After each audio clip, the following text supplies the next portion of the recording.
So this is not consistent with a government of limited and enumerated powers.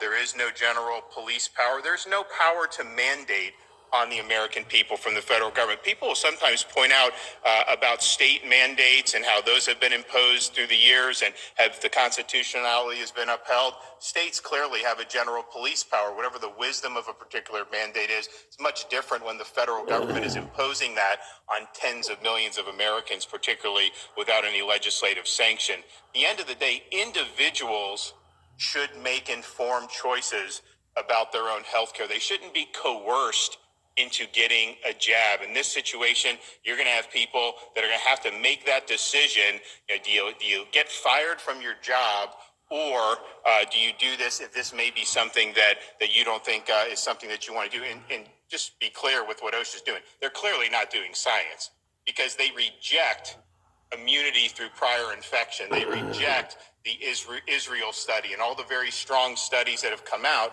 that show people that have recovered from COVID have strong protection.